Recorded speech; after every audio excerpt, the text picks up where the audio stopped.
അസ്സലാമു അലൈക്കും വറഹ്മത്തുള്ളാഹി വബർക്കാത്തുഹു. ഇന്നത്തെ വീഡിയോയിൽ ഞാൻ എൻ്റെ വൈകിട്ടത്തെ കുറച്ച് കാര്യങ്ങളാണ് കാണിക്കുന്നത്. പിന്നെ കുറച്ച് കമൻസിൻ്റെ റിപ്ലൈയും ഈ വീഡിയോയിൽ കൂടി പറയുന്നുണ്ട്. ചിലപ്പോൾ നിങ്ങൾക്ക് ഈ വീഡിയോയുടെ ബാക്ക്ഗ്രൗണ്ടിൽ വേറെ നോയ്സൊക്കെ കേൾക്കും. കാരണം ഇവിടെ അടുത്തൊരു അമ്പലമുണ്ട്. ആ അമ്പലത്തിൽ പാട്ടൊക്കെ ഇട്ടേക്കുകയാണ് നല്ല വോളിയത്തിൽ. എന്ന് വീഡിയോ കണ്ടിന്യൂസ് ആയിട്ട് അപ്ലോഡ് ചെയ്യാമെന്ന് വിചാരിച്ചാൽ നടക്കത്തില്ല. ഞാൻ ഈ വീഡിയോ തന്നെ ആദ്യം അപ്ലോഡ് ചെയ്തിരുന്നു.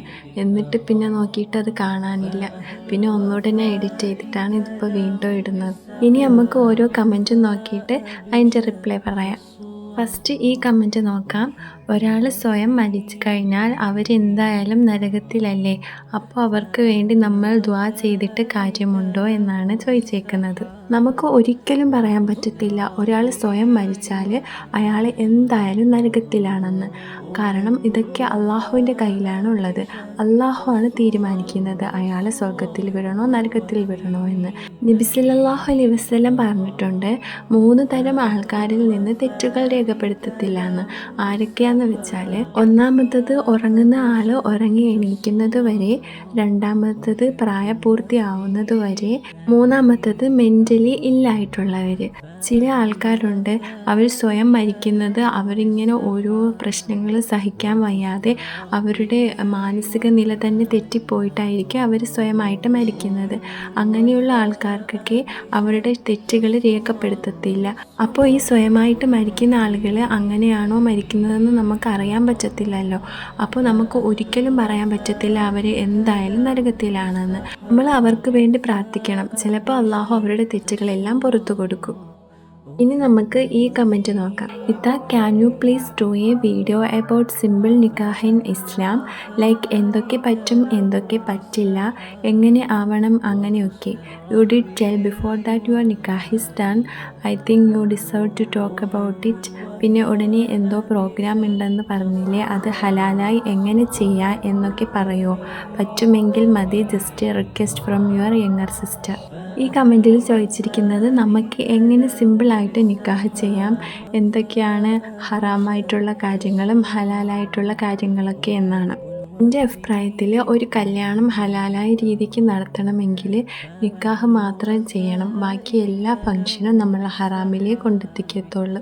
എൻ്റെ കാര്യം പറയുകയാണെങ്കിൽ നമ്മൾ സാധാരണ എൻഗേജ്മെൻറ്റ് ചെയ്തില്ലേ, അതിന് പകരം നിക്കാഹ് ചെയ്ത്.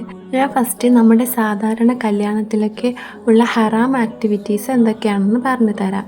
ഒന്നാമത്തെ കാര്യം നമുക്ക് എല്ലാവർക്കും അറിയാവുന്നതാണ്, പക്ഷേ ഇപ്പോൾ ഒരുപാട് കല്യാണങ്ങളിലും അത് നോർമലൈസ് ആയിക്കൊണ്ടിരിക്കുകയാണ്. എന്താണെന്ന് വെച്ചാൽ മ്യൂസിക്. ഇപ്പോൾ ഹറാമായിട്ടുള്ള പാട്ടൊന്നും ഇല്ലാത്ത കല്യാണം നോക്കിയാൽ നമുക്ക് ചുരുക്കം കല്യാണങ്ങൾ മാത്രമേ കാണാൻ പറ്റത്തുള്ളൂ. രണ്ടാമത്തെ കാര്യം ഫ്രീ മിക്സിംഗ് ആണ്. നോൺ മെഹ്റംസ് തമ്മിൽ അടുത്തിരിക്കുകയും അവർ തമ്മിൽ ഡാൻസ് കളിക്കുകയും സെൽഫീസ് എടുക്കുകയും അങ്ങനെ ഇതെല്ലാം ഇസ്ലാമിൻ്റെ മൊഡസ്റ്റ് റൂൾസിന് എതിരാണ്. മൂന്നാമത്തെ കാര്യം ഡാൻസിങ് ആണ്. ഇപ്പോൾ ഡാൻസൊന്നും ഇല്ലാത്ത കല്യാണങ്ങളേ ഇല്ല. പണ്ടൊക്കെ ആയിരുന്നെങ്കിൽ വേറെ ആൾക്കാർ വന്നായിരുന്നു കല്യാണത്തിന് ഡാൻസ് ചെയ്യുന്നത്. പക്ഷേ ഇപ്പോൾ ബ്രൈഡും ഗ്രൂമും, അതായത് കല്യാണം പെണ്ണും ചെറുക്കനും ഒക്കെയാണ് ഡാൻസ് കളിക്കുന്നത്. നാലാമത്തെ കാര്യം ഡ്രസ്സിങ്. മൊഡസ്റ്റ് അല്ലാത്ത ഡ്രസ്സ് ഇടുന്നതാണ്. ഇപ്പോൾ നല്ലപോലെ ഔറത്തൊക്കെ മറച്ച് നടക്കുന്നവരാണെങ്കിലും കല്യാണ ദിവസം അവർ മുടി കാണിക്കുകയും ഔറത്ത് റിവീൽ ചെയ്യുകയും എല്ലാം ചെയ്യുന്നു. അതും ഒരുപാട് നോൺ മെഹ്റംസിൻ്റെ മുമ്പിൽ. നമുക്കറിയാലോ, ഇപ്പോൾ നമ്മുടെ നോർമൽ ഒരു കല്യാണം എന്ന് പറയുമ്പോഴത്തേക്കും മെയിൽസും ഫീമെയിൽസ് എല്ലാവരും ഒരു സീറ്റിങ്ങിൽ തന്നെ ആയിരിക്കുമല്ലോ ഇരിക്കുന്നത്. അല്ലാതെ മെയിൽസിന് സെപ്പറേറ്റോ ഫീമെയിൽസിന് സെപ്പറേറ്റ് പ്ലേസൊന്നും ആയിരിക്കത്തില്ലല്ലോ. അപ്പോൾ സ്റ്റേജിൽ കയറുമ്പോൾ എന്തായാലും ബ്രൈഡിനെ എല്ലാവരും കാണും.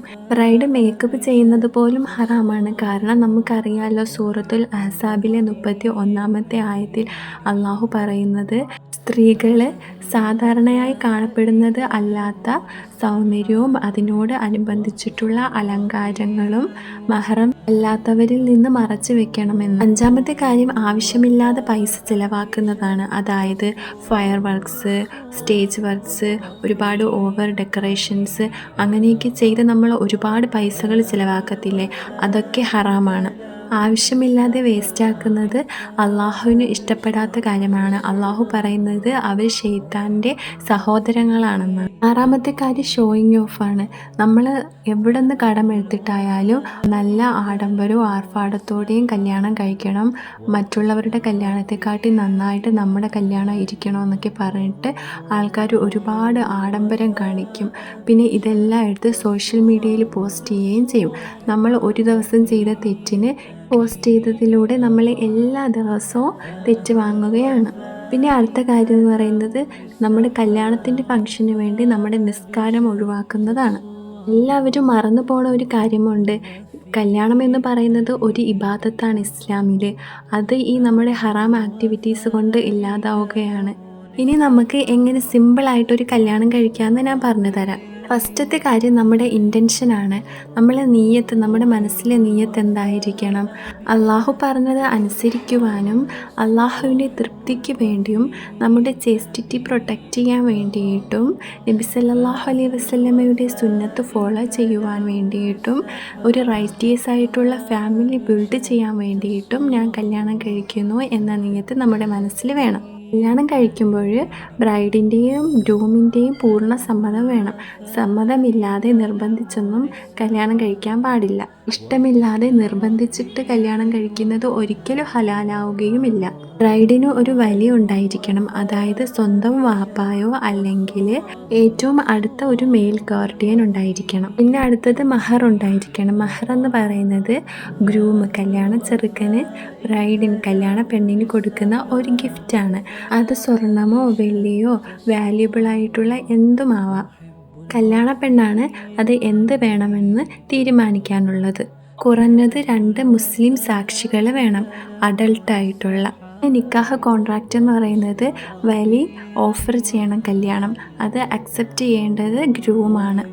ഇത് ഒരു ഇമാമിൻ്റെ കീഴിലോ അല്ലെങ്കിൽ അറിവുള്ള ഒരാളുടെ കീഴിലോ ആണ് നടക്കേണ്ടത്. പിന്നെ ദുആ ഖുതുബ അങ്ങനെയൊക്കെ. പിന്നെ നിക്കാഹിന് ശേഷം ഒരു വലീമ ഉള്ളത് സുന്നത്താണ്. വലീമ എന്ന് പറയുമ്പോൾ നിക്കാഹിന് ശേഷം ഗ്രൂമിൻ്റെ സൈഡിൽ നിന്ന് ആളുകൾക്ക് ഫുഡൊക്കെ കൊടുക്കുന്നത്, ഒരു ഹറാം ആക്ടിവിറ്റീസും ഒന്നുമില്ലാതെ. ഇസ്ലാമിലൊരു കല്യാണം എന്ന് പറയുന്നത് ഇത്രയ്ക്ക് സിമ്പിളാണ്. പക്ഷേ അതിപ്പോൾ കൾച്ചറിൻ്റെ പേര് പറഞ്ഞിട്ട് ഒരുപാട് ഹറാമാക്കുകയാണ്. ഇനി നമുക്ക് അടുത്ത കമൻറ്റ് നോക്കാം. അസ്സലാമു അലൈക്കും sister, wanted to discuss few things personally, how can I contact you? എൻ്റെ വീഡിയോയുടെ താഴെ വരുന്ന എല്ലാ കമൻറ്റിനും അപ്പം തന്നെ റിപ്ലൈ കൊടുക്കാറുണ്ട്, ഇല്ലെങ്കിൽ ഞാൻ വീഡിയോയിൽ തന്നെ പറയാറുമുണ്ട്. പേഴ്സണലായിട്ട് ഡിസ്കസ് ചെയ്യണമെങ്കിൽ ഞാൻ ആദ്യമേ എനിക്കിങ്ങനെ ഒരുപാട് മെസ്സേജ് വന്നപ്പോഴത്തേക്കും ഒരു ഇൻസ്റ്റഗ്രാം യൂട്യൂബിൻ്റെ പേരിൽ തുടങ്ങിയായിരുന്നു. പിന്നെ അല്ലാതെയൊക്കെ മെസ്സേജ് വന്നപ്പോഴത്തേക്ക് ഞാനത് ഡിലീറ്റ് ആക്കിയായിരുന്നു. ഇപ്പോൾ എനിക്ക് എൻ്റെ പേഴ്സണൽ അക്കൗണ്ട് മാത്രമേ ഉള്ളൂ ഇൻസ്റ്റഗ്രാമിൽ. അതിലേ മെസ്സേജ് അയക്കുന്നെങ്കിലും അയക്കാൻ പറ്റത്തുള്ളൂ. അപ്പോൾ എനിക്കത് പബ്ലിക്കാക്കാൻ താല്പര്യമില്ല. നിങ്ങൾക്ക് പേഴ്സണലായിട്ട് എന്തെങ്കിലും ഡിസ്കസ് ചെയ്യാനുണ്ടെങ്കിൽ നിങ്ങൾ നിങ്ങളുടെ ID മെസ്സേജ് ചെയ്താൽ മതി, ഞാനപ്പോൾ അതിൽ മെസ്സേജ് ഇടാം. ഇനി 1-2 കമൻസിനൊക്കെ റിപ്ലൈ പറയാനുള്ള, അതൊക്കെ ഞാൻ അടുത്ത വീഡിയോയിൽ പറയാം. ഇനി എനിക്ക് നിങ്ങളടുത്ത് പറയാനുള്ളത്, ഈ ലോകത്തിലെ സാധാരണ മനുഷ്യരായ ആരും കംപ്ലീറ്റ് പെർഫെക്റ്റ് ആയവരല്ല. ഒരു തെറ്റുപോലും ചെയ്യാത്ത ആരും ഈ ലോകത്ത് കാണത്തുമില്ല. അപ്പോൾ നമ്മൾ സ്വയമായിട്ട് നമ്മുടെ വില കുറച്ച് കാണരുത്. നമ്മൾ തെറ്റ് ചെയ്യുന്നുണ്ടെങ്കിൽ അപ്പോഴേ നമ്മൾ തൗബ ചെയ്യണം. ഇനിയിപ്പോൾ നിങ്ങൾ ആരെയെങ്കിലും റിലീജിയസ് ആയിട്ടുള്ള വീഡിയോ ഒക്കെ കാണുമ്പോഴത്തേക്കും നിങ്ങൾ മനസ്സിൽ വിചാരിക്കും, അവരൊക്കെ അള്ളാഹുവിൻ്റെ അടുത്ത് അത്രയ്ക്ക് അടുത്ത് നിൽക്കുകയല്ലേ, നമ്മൾ അത്രയ്ക്കൊന്നും ഇല്ലെന്ന് വിചാരിക്കരുത്. കാരണം നിങ്ങൾക്ക് ആ വീഡിയോയിൽ കൂടെ അവരെ മനസ്സിലാക്കാൻ പറ്റത്തുള്ളൂ. അവർ റിഫൈൻ ചെയ്ത് നല്ല കാര്യങ്ങൾ മാത്രമായിരിക്കും വീഡിയോയിൽ കാണിക്കുന്നത്. എപ്പോൾ വേണോ ഇബ്ലീസിന് നമ്മളെ മനസ്സ് മാറ്റാനൊക്കെ പറ്റും. എത്രയോ പേര് സോഷ്യൽ മീഡിയാസിൽ ഹിജാബ് ഇൻഫ്ലുവൻസേഴ്സായിട്ട് വന്നിട്ട് ഹിജാബ് എല്ലാം മാറ്റി ഇപ്പോൾ നടക്കുന്നു. അപ്പോൾ നിങ്ങൾ ആരെയെങ്കിലും ഇഷ്ടപ്പെട്ടൊക്കെ ഫോളോ ചെയ്യുന്നവരാണെങ്കിൽ അവർ ജീവിതത്തിൽ ചെയ്യുന്ന എല്ലാ കാര്യങ്ങളും ശരിയായിരിക്കും. അതുപോലെ നമുക്കും നമ്മുടെ ജീവിതത്തിൽ ചെയ്യാം. അള്ളാഹുവിൻ്റെ നിന്ന് ശിക്ഷ കിട്ടത്തില്ല. എല്ലാം ഹലാലാണെന്ന് വെച്ചിട്ട് നിങ്ങൾ ചെയ്യാൻ ശ്രമിക്കരുത്. കാരണം ചിലപ്പോൾ അവരും തെറ്റുകൾ ചെയ്യുന്നവരായിരിക്കും. അപ്പോൾ നിങ്ങൾ എന്ത് ചെയ്യുന്നെങ്കിലും അത് കറക്റ്റാണോ എന്ന് മനസ്സിലാക്കിയിട്ട്, അത് ഹലാലാണോ, ഇസ്ലാം അനുസരിച്ച് അത് ശരിയാണോ എന്ന് മനസ്സിലാക്കിയിട്ട് വേണം നിങ്ങളുടെ ജീവിതത്തിലും അത് ചെയ്യാൻ വേണ്ടിയിട്ട്. അല്ലാതെ ആരെയും കണ്ണടച്ച് വിശ്വസിച്ച് നിങ്ങളുടെ ജീവിതത്തിൽ അവരെ പോലെ ജീവിക്കാൻ ശ്രമിക്കരുത്. ഒരിക്കലും നമ്മൾ സ്വയം നമ്മുടെ വില കുറച്ച് കാണരുത്. നമ്മൾ അള്ളാഹുവിനു വേണ്ടി ചെയ്യുന്നത് കുറവാണെന്ന് വിചാരിക്കുകയും ചെയ്യരുത്. നമ്മൾ ചൊല്ലുന്ന ഒരു ദിക്റ് പോലും അള്ളാഹുവിന് മുമ്പിൽ വലിയ കാര്യമാണ്. നമ്മൾ ഒരിക്കലും അള്ളാഹുവിന് വേണ്ടി ചെയ്യുന്നത് മറ്റുള്ളവരുടെ വായിൽ നിന്ന് നമ്മൾ റിലീജിയസ് എന്ന് കേൾക്കാൻ വേണ്ടി ആവരുത്. അങ്ങനെ ചെയ്യണമെങ്കിൽ അള്ളാഹു ഒന്നും സ്വീകരിക്കത്തില്ല. അതുകൊണ്ട് നമ്മൾ ചെയ്യുന്നത് പൂർണ്ണമായിട്ട് അള്ളാഹുവിന് വേണ്ടി ചെയ്യണം. ഇത്രയേ ഉള്ളൂ ഇന്നത്തെ video. Thank you for watching.